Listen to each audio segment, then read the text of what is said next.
Halo guys, what's up geng? Ino Karau Jun kembali lagi dengan saya Pak Ajal. Ya, ilung tengah nak pegak vlog di sawah nak pegak vlog Awak rekam ino hampir panen gas. Ya, emban ke kira ju kero ke kan. Ya.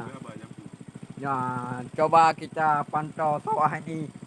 Ada apa kekurangan? Coba kita lihat. Simak masing-masing. Oh, masing-masing ramai-ramai. Hidung gas bahasa Indonesia anak agak juk kopi kuda juga. Ya coba lihat guys betapa indahnya ini saya sehari-hari saya ino sabi guys. Ya kumi-kumi tuduh yo baje yo sangkut belang ada ide aku tu me guys ya kan. Ya kita lihat pemandangan di sawah. Yo kan sawah.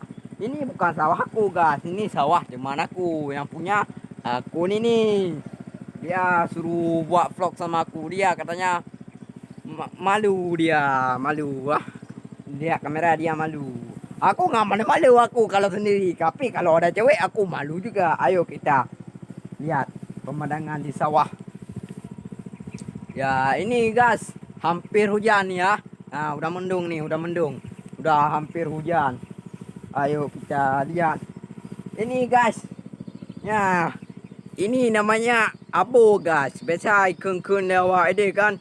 Keong mas, ya keong mas. Mana ada mas? Aku nggak tahu masnya. Aku orang keong, aku juga keong ya. Keong racun namanya. Ya guys. Ya tanya aja. Beginilah pekerjaan kami sehari-harinya ya.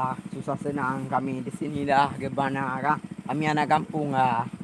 Ya itulah kami anak kampung bukan anak kota.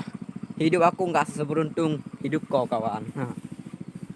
Awak long ada susah senang. Long tetap kem. Milong hana klik-klik. Ha?